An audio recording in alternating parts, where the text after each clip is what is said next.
So that's more about the kind of what this session is. I want to talk to you a bit more about our host today, Sarah Rudder. So she is a coach and facilitator specializing specifically around developing mental toughness, which she's going to talk to us all about today. She works both with individuals as well as within organizations to help people get out of their own way and, you know, create the lives that they want to, both personally or in their work as well. I'm really excited to be looking at this topic and understanding more actually what's kind of current and relevant and bubbling around this as well. I think every small business owner knows that we have to be resilient, and understanding what that means for us and how we can actually equip ourselves with it is, I think, hugely valuable. So here are some contact details for Sarah we'll share as well afterwards, but that's enough from me chatting away. Over to you, Sarah. Lovely, thanks, Sarah. Can I share my... Absolutely. Do that and get that bit of admin out of the way. So welcome everybody. Yeah, as Sarah said, I specialise in mental toughness. I've been specialising in that arena for about 8 years in total. My background originally was in leadership and management in the retail environment, and then I moved into learning and development, so a much more kind of generalist role in terms of leadership and management development. And then I came across the concept of mental toughness, like I say, about 8 years ago, and it was one of those really serendipitous moments when I was going through a really tough time in my sort of life outside of work, and a client asked me to design a program for them, and mental toughness was one of the sort of areas that cropped up as part of the design work that we were doing there. So at the time when I really needed some tools to help me get through, I was doing a qualification in mental toughness. It was absolutely perfect, and it's something that I've been really passionate about ever since. So in terms of the session today, what I'm going to do is share with you the model that I trained in and that I use to talk about and think about mental toughness. So there'll be opportunity for you to think about your own mental toughness in the context of that model, and think about where your strengths and perhaps areas for development are. So I'll give you some examples as we go so you can really connect up with that. And then I'm going to share a couple of fairly simple tools with you as well, just so you can get a sense of how can you develop your mental toughness.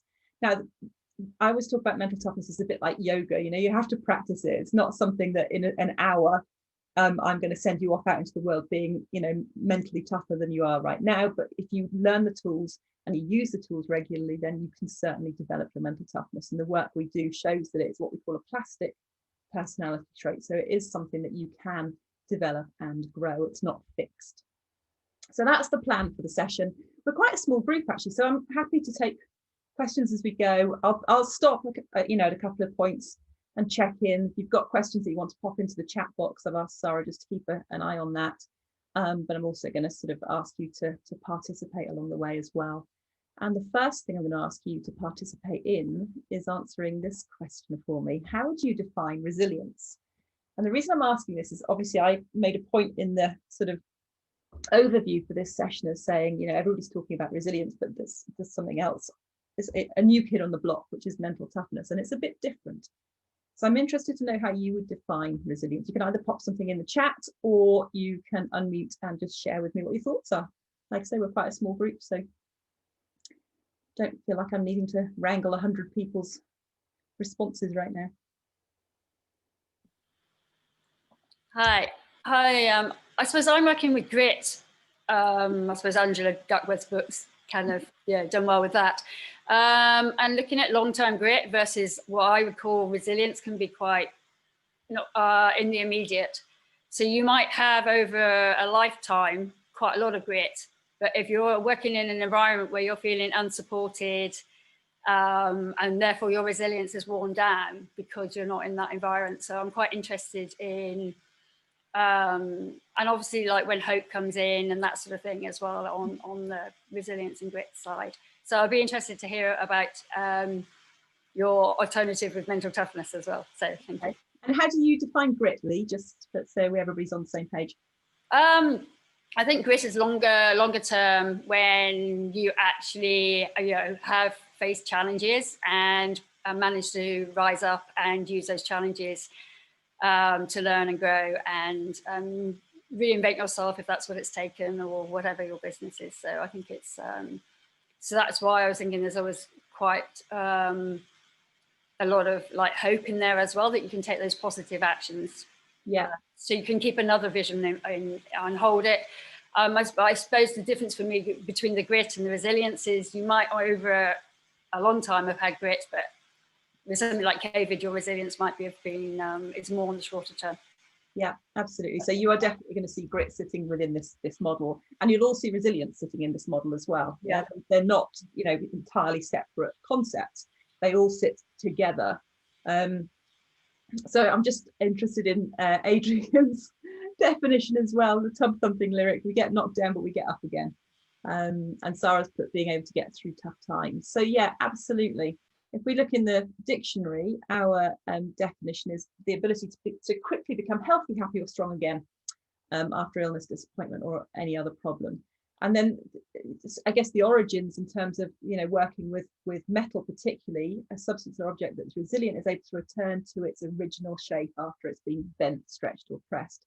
So I often talk about resilience is absolutely fundamental to our well-being, and resilience is our ability to absolutely get knocked down. Can we pick ourselves up again and continue on the same path that we were on before? Okay, that's resilience. Mental toughness is slightly different, and just picking up on Lee's definition there around grit. So with mental toughness, we're actually more interested not just in how do we pick ourselves up when something's knocked us over, but how do we stop getting knocked over in the first place? And if we do get knocked over, what do we learn from that, and how do we apply that knowledge and that learning to what's going on for us at that point? So if we look at this definition, so this is Jim Lower, who heads up the High Performance Institute in the US. So mental toughness, his definition: the ability to consistently perform towards the upper range of your capabilities regardless of circumstance.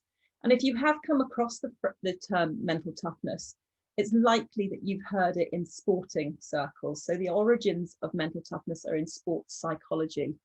And essentially what they were interested in the initial phases of the research was, if you're able to, let's say, kick a goal, for instance, in practice, when nobody's watching and the pressure isn't on, are you still able to do that on the day of the match, when the stadium's full and crowded, the lights are on, the eyes are on you? Can you still do that, or do you experience what they call in sporting circles that thing about choking? So that was a kind of starting point for the research, and then over the years it's been developed and obviously brought more into the business world. But it's still about how do you perform towards the upper range of your capabilities regardless of circumstance. So I guess in our worlds, that means, you know what, if you've written and practiced and rehearsed your presentation that you've got to deliver to your big client, can you still then give it your all on the day, or do the nerves get the better of you? If you have been up all night with your children who have been sick, can you still go to work the next day and deliver what you need to deliver? Yeah, so it's how do I deliver what I can deliver easily on a good day? How do I still do that when things perhaps aren't so optimal around me? Another definition that I like is this one. So comes from a book called Anti-Fragile. So if we just take the word anti-fragility to mean mental toughness, so it's beyond robustness or resilience. The resilient resists shocks and stays the same. The anti-fragile gets better. So it's this sense of, actually, you know what, we all know that we're going to go through tough times. I can go through those tough times and come out the other side exactly the same way that I was at the beginning, or I can go through those tough times and come out maybe in a different shape, maybe a different way, because I've learned and I've grown through that difficulty and through that challenge. And if we think about our current circumstances, resilience is kind of, you know, hanging on, hunkering down, waiting for it all to go away, and then you can pop out again and carry on doing whatever it was you were doing. Mental toughness is, right, what am I doing for my business? How am I pivoting? What am I learning from this? What am I doing differently? How am I growing? Yeah, that's more of your mental toughness coming into play there. So hopefully that makes sense for everybody. Just in terms of why we might want to develop mental toughness, and the company that I trained with are doing quite a lot of work with schools and with teenagers, which I think is fantastic, because absolutely they need to develop some of this. But what we see is a strong link between people who have higher mental toughness and performance.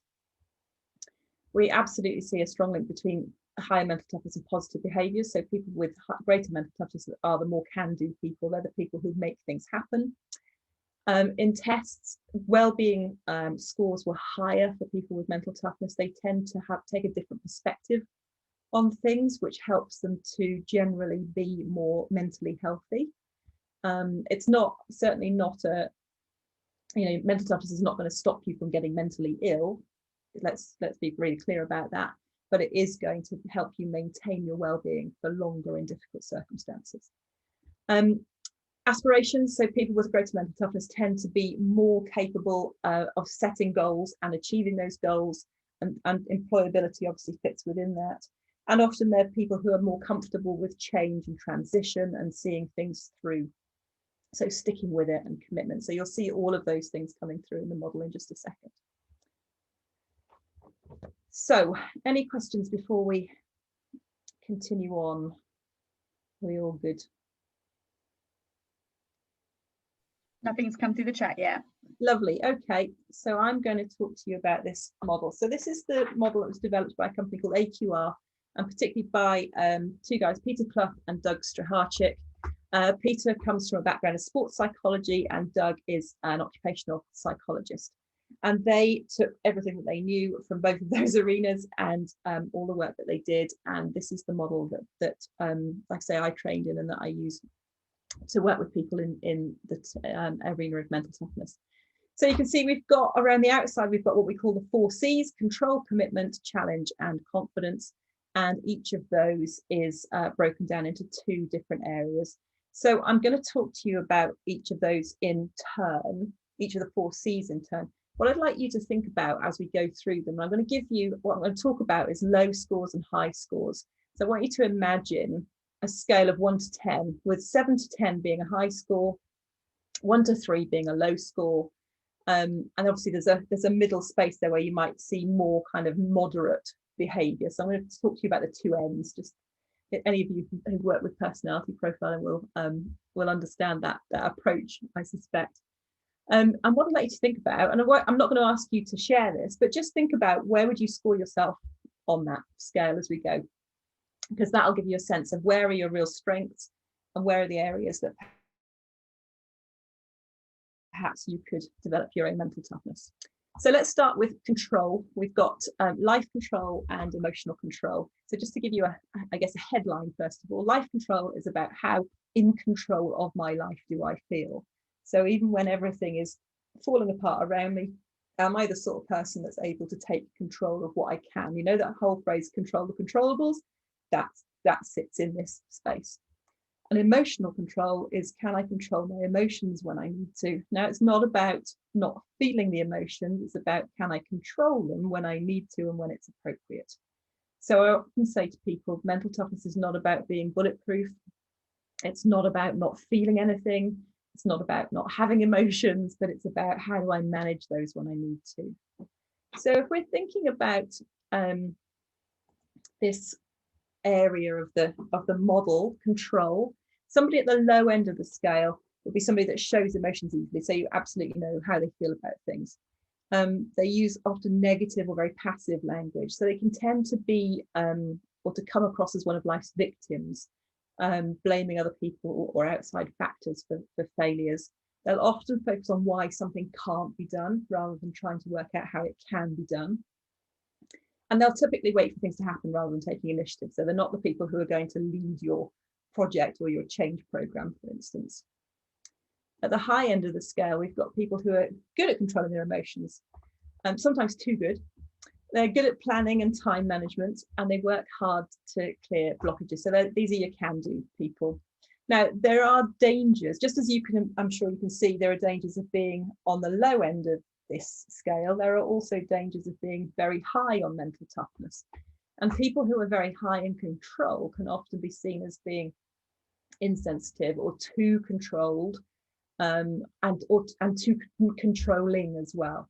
So again, if we were working together in terms of looking at your scores and looking at areas to develop, we wouldn't necessarily be aiming to get you to a 10 on any of these areas. because being a 10 brings about, you know, some significant challenges and issues for people around you particularly.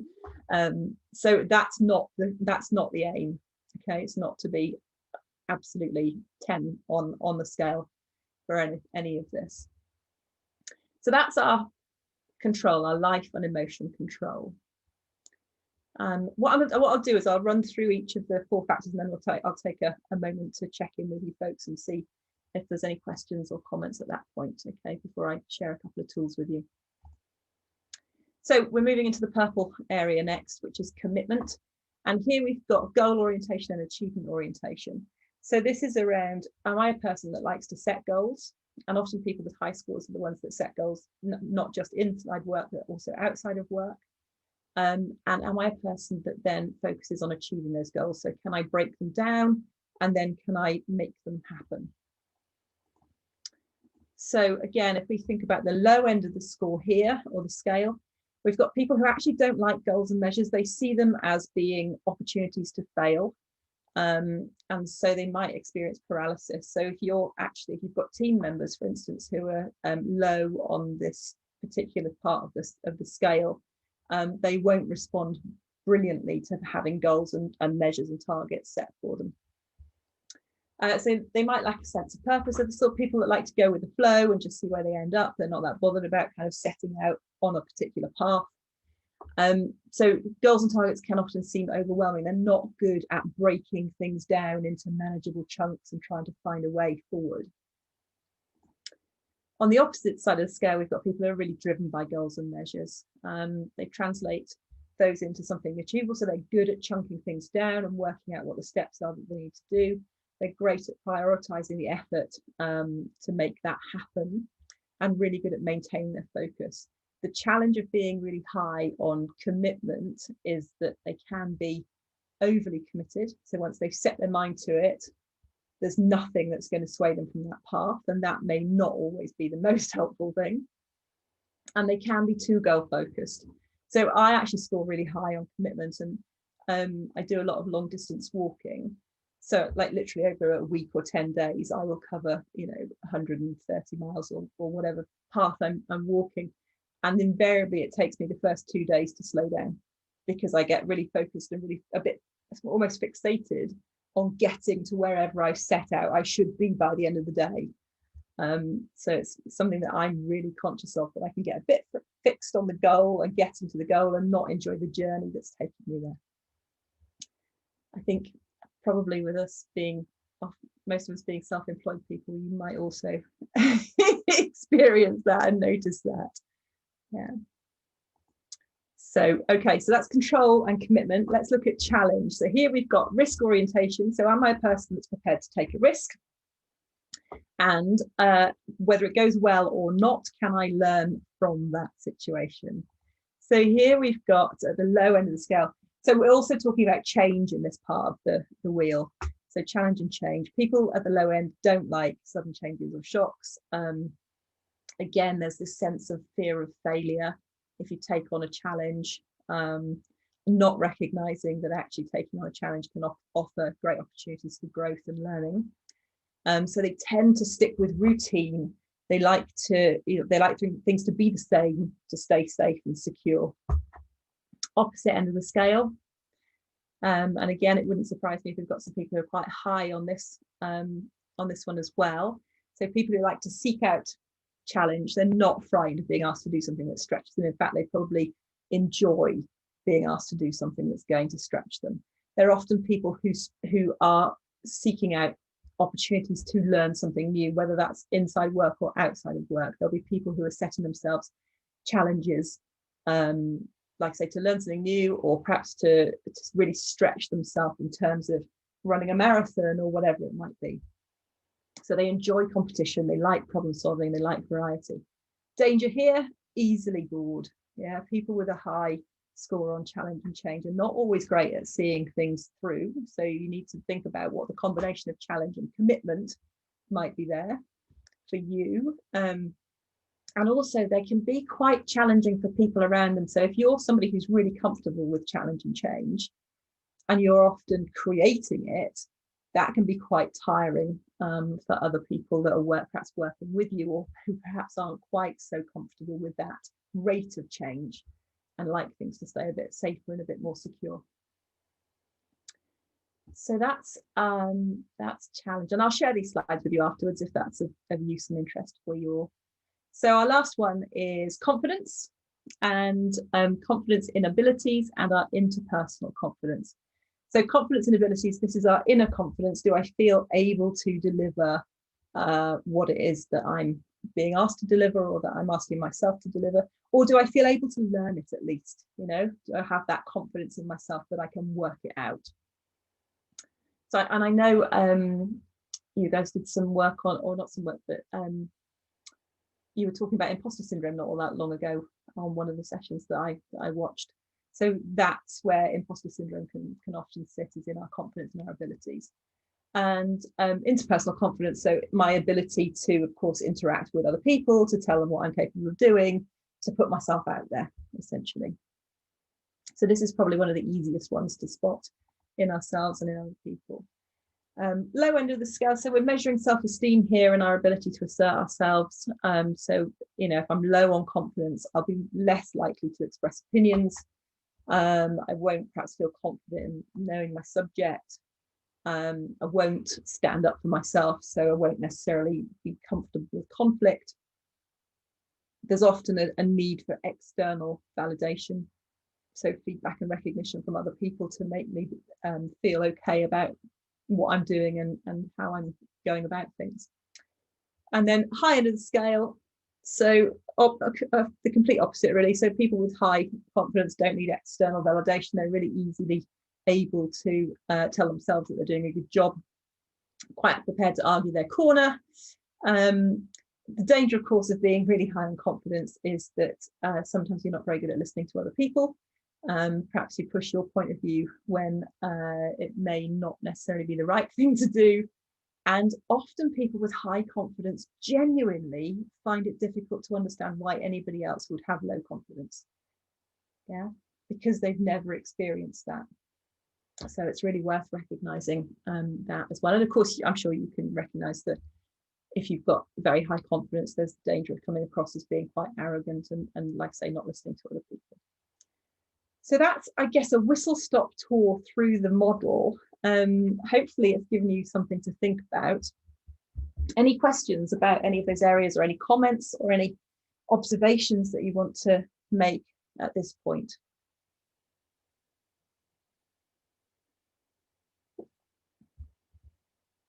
Happy for you to unmute and just speak to me. Yeah, I guess so. It's Adrian here, hiding behind my test card. So just because I haven't done my hair this morning, I feel I'm letting the side down. It strikes me in terms of looking at those, you know, those different domains. You know, low suggests this, high suggests behaviors and attitudes. As with all of these sort of profiling tools, none of us neatly fit on either side. We can look at those and go, well, some days I'm more like this, other days I'm more like that, but in the main I'm a bit of this and I'm a bit of that. Yeah. So just wondering in terms of how, when we approach models like this, how far it's useful to come to it with that open critiqueness, which says, actually, I'll see where this takes me, but because it doesn't neatly map against me, I'm going to be a bit loose and fast with it. Or how far, in terms of your experience of this model, we should actually try and knuckle down a bit and be a bit more disciplined. I think, and I would say this about many of the sort of personality profiles as well. So for instance, I'm not a fan of Myers-Briggs because it does push you into, you know, you are that or that. Whereas I do prefer a 1 to 10 scale because it does give you that ability to kind of go, do you know what, actually, I'm probably not really strongly at either end of that scale. I'm probably somewhere in the middle. And that's where this kind of, well, you know, on certain days I can be a bit like that, or in certain situations I'm like that, and other situations I'm less like that. Of course, there are people out there who do score very highly or very low, and you would see some of the sort of more extreme behaviors that I'm talking about here. So I think it is absolutely, you know, I'm not trying to push anybody into a box one way or another, but I think it is helpful to think about, even if you recognize for some of these areas that you might sit in that middle zone and be a bit kind of, it depends, there might also be areas where you can go, ah, yeah, actually, I really recognize that about myself. And it's perhaps more important if you are recognizing something, you know, that's really far to one end or another. I think the other thing that's interesting about it is to think about the people that you work with or you interact with, and perhaps be able to recognize some of these behaviors in them as well. So for instance, I've certainly could talk to you at length about somebody that I used to work with who had really low life control, and also really low emotional control, and just really saw himself as being one of life's victims, and that everybody was doing terrible, you know, making terrible decisions about him, and took absolutely no responsibility for any of that at all. So yeah, absolutely. I mean, there is a profile that you can do. I don't use it very much, if I'm honest with you, because I think people tend to be pretty good at self-assessing on these things. The interesting thing about using a profile, of course, is that it does give you a sort of starting point, and if you were going to go through a development process, you would then be able to see your progress on that. But typically, I think people are pretty good in terms of recognizing where their strengths and their areas for development are. Any other questions?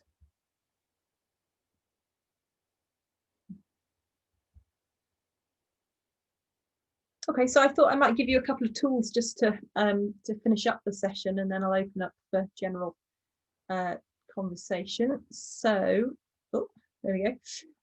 So the tools that we use in mental toughness development typically come from CBT, so cognitive behavioral therapy. They come from NLP, neuro-linguistic programming. Some of them come from mindfulness, from visualization. Some of them are management models. So we really draw on a really broad range of different tools and techniques that we can use to develop all of those different areas. Obviously, some of them are from positive psychology. I thought I'd just share two examples with you. The first one is a reframing model that I use often with people. So this is really about the stories that we're telling ourselves. Obviously, a lot of our mental toughness is what goes on in our heads and the way that we are perhaps sabotaging or supporting ourselves. And I'm sure many of you will know that we are, as human beings, brilliant at sabotaging ourselves and telling ourselves stories that aren't very helpful and often are completely untrue. So this one is a really nice model. It comes from Martin Seligman and his learned optimism and learned helplessness models, and it's an ABCD. So I'll just show it, the whole thing to you, then I'll give you an example. So A is the adversity, so what happened. B is the belief, so this is the thought process. What am I telling myself about what happened? C is the consequences of that, so what's the consequence of that belief?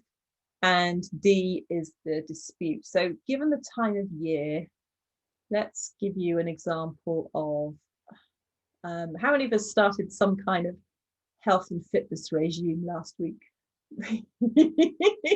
Or did we all just go, nah, not doing that to myself again this year? Okay, let's assume that we did. And we did really well for the first week. And perhaps by this time in the second week, we're perhaps flagging a little bit. Maybe we completely fell off the wagon. Maybe we haven't done any exercise for a couple of days. So there's our adversity. What am I telling myself about this? Well, I could be telling myself, I'm probably not telling myself amazingly supportive things, because that's typically not how your brain works. So I'm probably giving myself a bit of a beating up. I'm probably telling myself that I'll never, ever be fit or thin. And actually, what's the point in trying? And all of those things. You can fill in the blanks for yourselves, I'm sure. What are the consequences of that? Well, I'll probably pop down to the bakery and have some cake instead of that salad that I was planning to have. So you can see how we get ourselves into a bit of a pickle with all of that stuff that goes on. We can use example of trying to learn something new and finding it difficult, and again giving ourselves a hard time about it and then giving up. The D, the dispute here, is where we go, okay, all right, let's recognize that thought process. Let's recognize the fact that that's not very helpful, and let's think about what else could be true here. What would be a more useful belief? And what might my friend say to me? You know, what might you guys say to me if I said to you, do you know what, I was doing really well last week, this week I've just fallen off the wagon completely and I think I should just give up. Chances are most people outside of my head are not going to turn around to me and say, you are useless, what is the point, you are going to be a lard ass for the rest of your life. Okay, that is not what, even people who don't know me would be unlikely to say that to me. So this is where we just start to shift some of our thinking into something that's a bit more helpful, and then that changes the consequences. So a nice little tool that you can use with yourselves or with anybody else when you notice that perhaps there's a bit of a story being told about a situation. Okay, so that's our first tool. And then the second one is I guess a productivity tool that I thought would be helpful to share with you. So we have a number of sort of biological rhythms that our bodies work to. Your circadian rhythms play out over 24 hours. I'm sure you know this already. So a great example of that is your sleep-wake cycle. What I'm interested in and what I talk to a lot of people about in terms of mental toughness is your ultradian rhythm. And your ultradian rhythm, or one of your ultradian rhythms, is this one, which is your basic rest activity cycle. And what this tells us is that we are not built to start work at 8 o'clock in the morning and work all day until 6 o'clock at night without taking a break. We can do that, but what happens is when we get to the top of those curves and see where the curve starts to drop off, at that point, your body is going to give you some messaging that tells you that it needs a break. So you're going to get fidgety, you're going to lose focus, you're going to start feeling a bit tired. And if you push on through at that point, what happens is your body and your brain kind of go, oh, I've been giving you this message to tell you to take a break and you've ignored me. Therefore, you must be in a dangerous situation. So I am now going to release adrenaline and cortisol into your system to enable you to keep going at a time when you are supposed to be resting. And this, my friends, is how we end up with severe issues going on. Yeah. So one of the things that we can learn from that is that actually, if we work in 90-minute stints or sprints rather than a 9-hour marathon, actually we can be way more productive. And it's a little bit counterintuitive for people. I think we've got ourselves into a bit of a sort of societal norm of, you know, if I sit at my desk all day and don't take a break, then I am getting stuff done. But actually, all of the studies show that if you work in 90-minute stints and take a break, you are way more focused, you are way more productive, and you get more done, or it's certainly at least the same amount done that you get if you sat there all day and didn't take that break. So those are my two little top tips and tools for you for this afternoon. Like I say, there's a whole heap of them, a whole broad range and in the toolkit, but I just thought I'd share a couple with you to get you started thinking, and I thought those two might be particularly useful right now. So that's where I am going to stop. I'm very happy to take questions or to open up a discussion. I'd love to know what people think, so feel free, like I said, to unmute and share that with me. I'll stop sharing so we can come back as a team, unless anybody's wanting me to show anything that I've already shown. Okay, I'm going to stop share. You can always go back to it. Any questions, any thoughts? I'm going to jump in because this is really fascinating, and I think everyone to kind of see where we can kind of see ourselves. And I think you're right, there's certain bits that are really high or low. In terms of the journey, like of I guess evolving, like I said, how do you like, what does that look like? What can you kind of expect? And I think I guess one is like timing wise, and what does it mean about putting that into your day-to-day? Like, what would it look like building habits? Or I'm just interested. Yeah, absolutely. So timing is an almost impossible question because it depends where your starting point is. obviously self-awareness is key to this, and sometimes people don't have enough self-awareness to get started, and that's where perhaps the profile can help in terms of creating that self-awareness. It is about habits. It's about, it's like so much, isn't it? It's about having those tools in your toolkit and then being able to use them as and when you need to. So that reframing one, I don't use it so much now, but there was a period of time where I was using it all the time because my brain was just sabotaging me all the time, and it, you know, for good reason. It was a tough time, and it was, you know, your brain is way more interested in keeping you safe than it is in keeping you happy, and so it does all of the, you know, that sabotage is there for a reason. But what I know now, Sarah, is that because I practiced that, I don't need to consciously do it so much now. Yeah, just like anything that you would learn, it's exactly the same. It's new habits, it's new neural pathways as well. So you know, it's just about shifting away from the typical path that you take and into something that's perhaps more useful and more helpful. Does that help?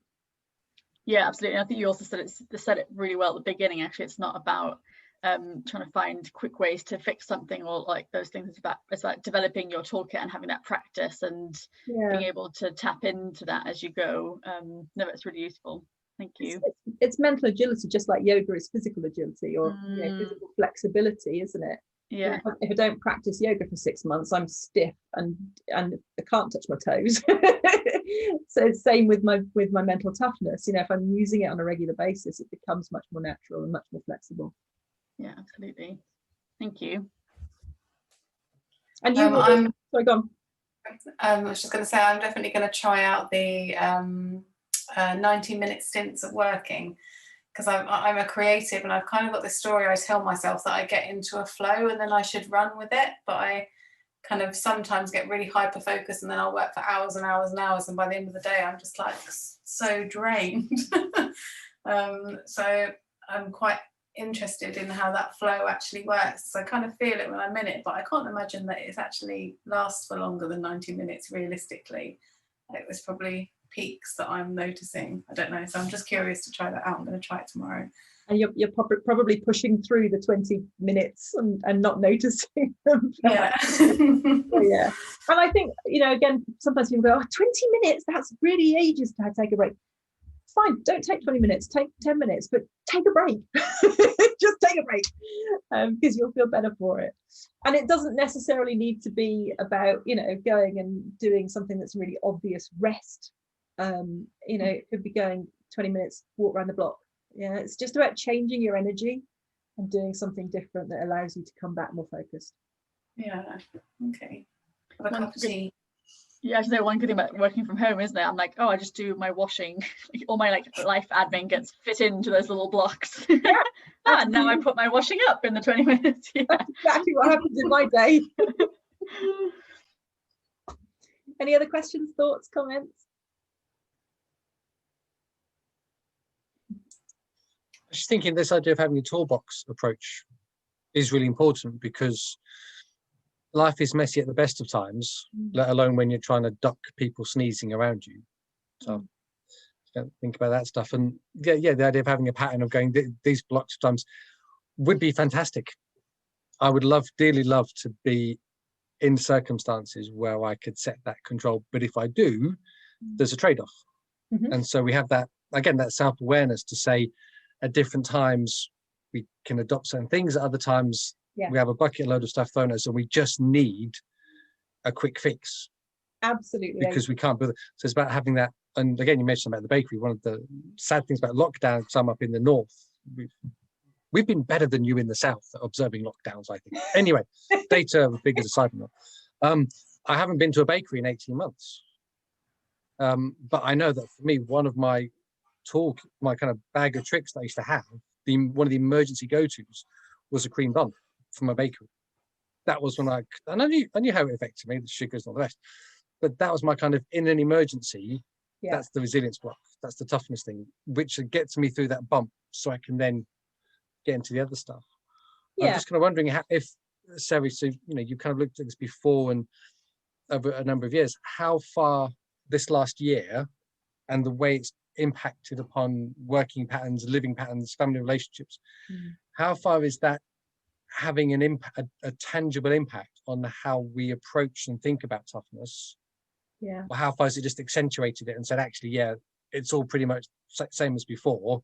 We don't need to adapt the things. We just need to be more aware and a bit clever in how we use them. I think what I'm seeing is it's classic survival stuff, isn't it? That I think back in March last year, we all had to sort of scurry to work from home. I mean, I've worked from home for a long time, but you know, in big organizations, there was this sort of immediate, everybody's got to work from home as of Monday, and that's that. And people, you know, went home, and we thought it wasn't going to be for that long, and they set up their office on their bed or wherever it was. And 10 months later, they're still working on their bed. And at the time, there was a lot of fear, wasn't there? And a lot of anxiety, not just about COVID, but also about what the impact was going to be on their businesses, on their jobs, all of those things that really created a situation where people were just coping. Yeah, they created a coping mechanism to deal with what they're dealing with. And now, you know, I'm sure some of you are doing this as well. We're working from home and we're homeschooling and we're living in our offices, and you know, and I guess for me, one of the really fundamental things about mental toughness is the ability to just stop a minute and to review how you're doing things and work out whether maybe you need to do something differently. So things that I've been doing quite a lot of work with people and with organizations, getting them to think about really simple rituals that you can put into your day that are helping people, because suddenly people are working longer into the evening. So things like actually getting, as a team, actually going through the ritual of finishing for the day, packing up for the day, just like you would do in the office, you know, so closing your laptop, saying goodnight to everybody, drawing a line, you know, leaving it, going and doing something else for the evening. And it's those things, I think, that we sort of fall into patterns and habits, and we don't take the time to step back and go, this was okay for a couple of weeks, but for months it's not okay. And actually I need to find a way that's more sustainable, that's more nurturing and more, you know, more offering me more ability to keep going, as opposed to just surviving right now.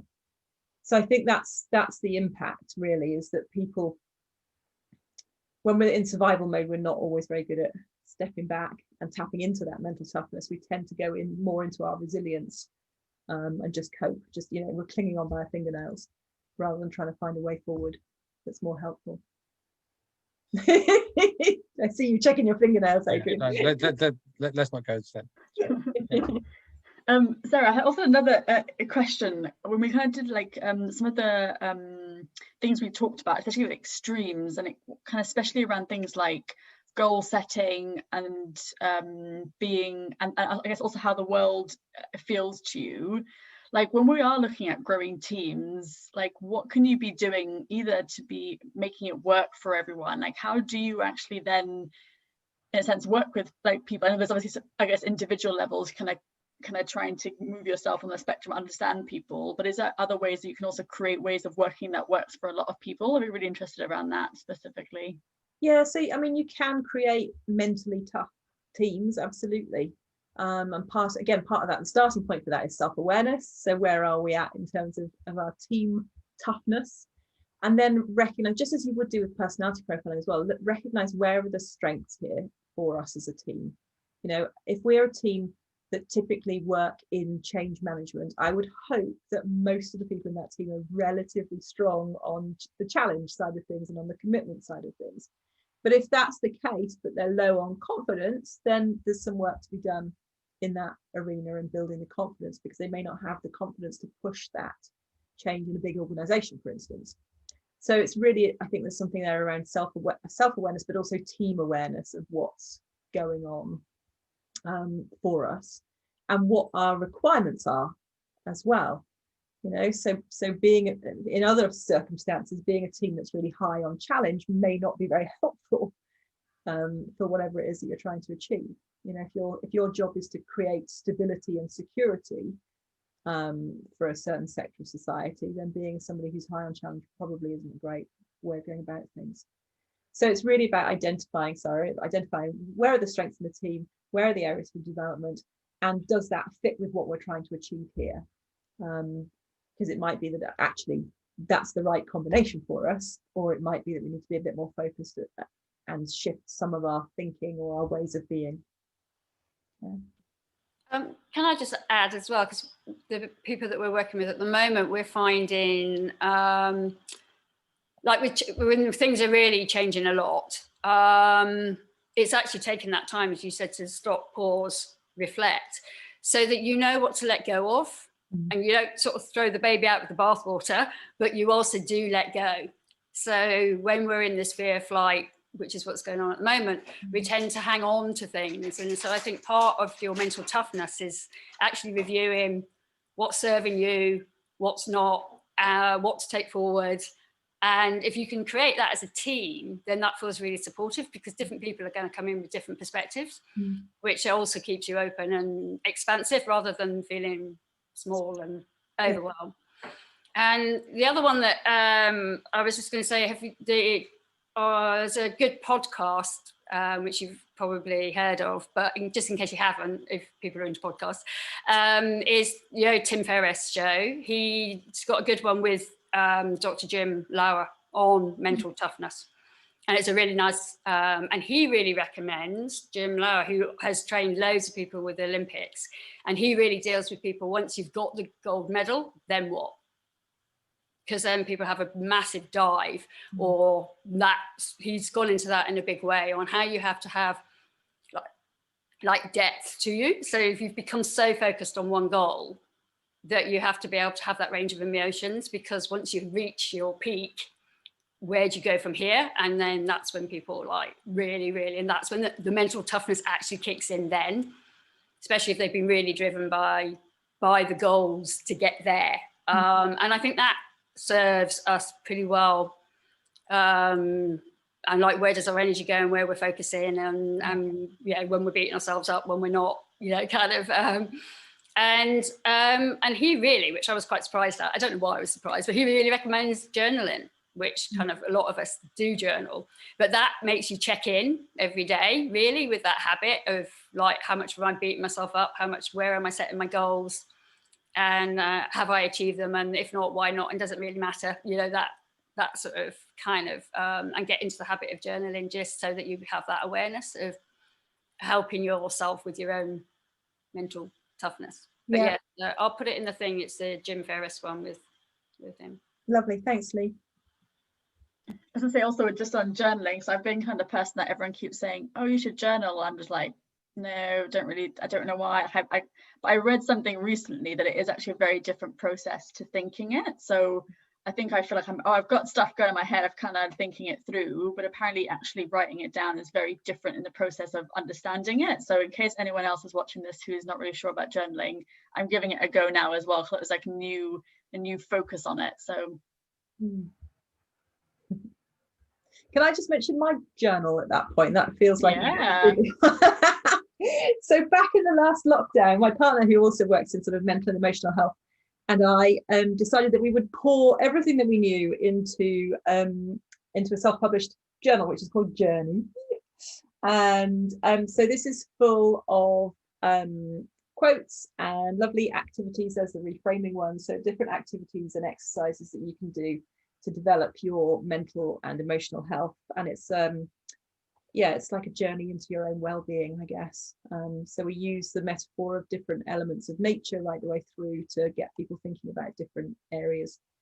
So that might be of use or interest to you. It's available on Amazon, and in a moment I will stick the link in the box if I can find the time and stop talking to do that.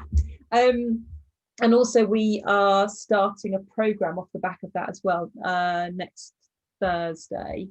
A 12-week program, so each week we're going to look at a different element of the journal and just guide people through their own sort of self-discovery.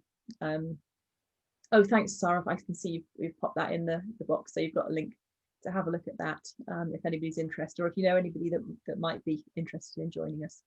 We just felt that we needed a little sort of some kind of beacon of light to kind of guide us through these dark evenings and get us to springtime. So I think we've probably designed it as much for ourselves as anybody else coming on it.